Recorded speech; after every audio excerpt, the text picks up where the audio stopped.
Markets got whooped today, but there are some things that we need to talk about. What's going on, guys? It's Ricky with TechBud Solutions. Hope that you guys are all having an amazing Wednesday. Just wanted to make sure as we closed out the day, we recapped some of the biggest highlights. So first off, thank you for all the positive feedback in today's earlier video.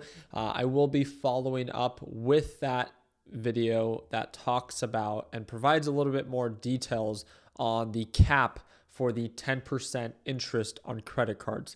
With that being said, it's not what we're going to be talking about today. The NASDAQ market dropped 1% during normal trading hours. At one point, it was down over 1.5%.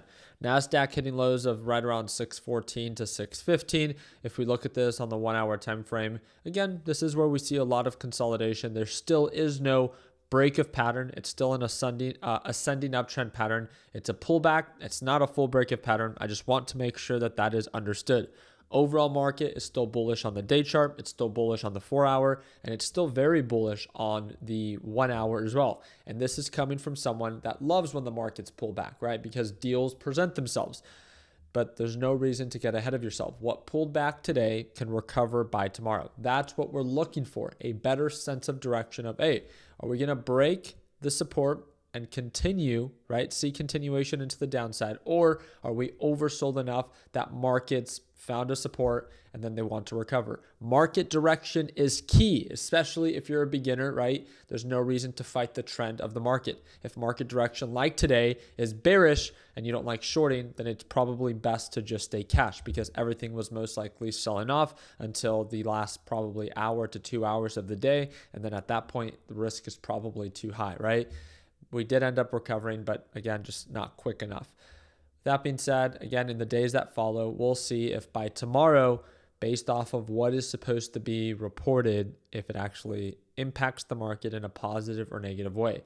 This is something that was just shared. I hope it's not true. It says U.S. attack on Iran will reportedly start very soon, according to Reuters. There are current reports of fighter jets near the border. Again, really hoping that this does not have to take place and the U.S. does not have to get involved, not just for the sake of Iran, but I want to remind you, anytime that the U.S. gets involved, the initial common reaction of the stock market is it sells off. Why does the market sell off? I want you to understand. Uncertainty. We do not know, again, anytime that the U.S. does get involved, the implications that this might have. So because of that, normally the markets tend to sell off in effort to de-risk.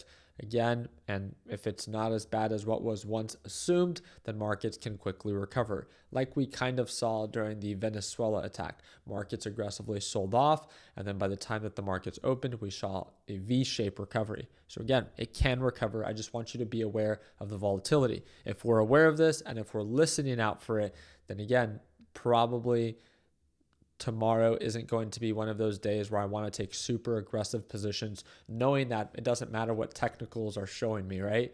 We know that in a moment's notice, if the US does attack, extreme volatility can present itself and it can change the overall direction of what I'm possibly trading. Just want to make sure that that's understood. Also, surprise, surprise, right? We talked about this yesterday. Silver price drops 8% in minutes briefly after hitting a fresh new record high. The volatility that we are seeing in commodities is truly incredible. I want to remind you, I cannot stress this enough. There's a lot of people that are trying to hype you into buying silver. Now, again, you're an adult, especially if you're an American. You can do whatever it is that you want. I do not care.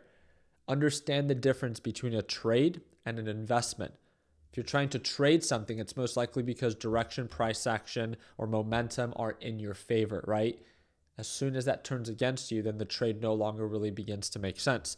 Investment is you find there to be a good deal.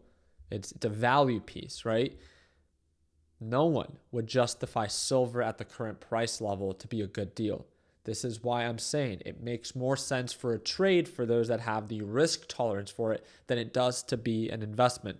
Silver is trading at, again, one of the highest levels, at nearly all-time highs. This is not a good deal.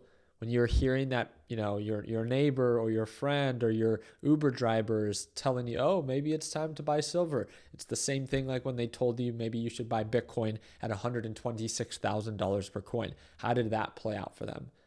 I want you to understand the difference. There's nothing wrong with taking advantage of a momentum-based trade when direction and price action are in your favor. But that's a short-lived, most likely, rally. So just like it pulled on back and now it's down about 5 or 6% during the overnight hours, if you're willing to tolerate the risk and you think that the recovery could be there, that could be a trade worth looking into, something that we'll talk about tomorrow in our live trading session.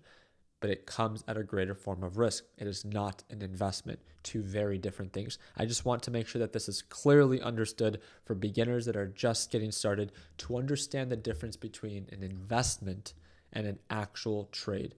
Again, I do trade live every single morning right at market open. My LPP team today saw me short MSTR, and it was one of the most beautiful setups. MSTR pushed up 10%. It was incredibly overbought. All we needed to do is wait for it to get rejected. And once it did, we began to short it, and our team did very well as it sold off from its overall highs, and it retraced 7% within the day. Again, overbought and oversold reversals are my favorite setups to trade. They don't present themselves necessarily every day, but when they do, we are there to take action. And if this is something that you want to see live, again, I trade it live every day. Second link in the description down below. It's a one-time payment for lifetime access. We have members that signed up back in 2018 that still have access to it today. So whenever you're ready, second link down below. We have a nice discount link there for you. And like always, let's make sure that we end the year on a green note. Take care, team.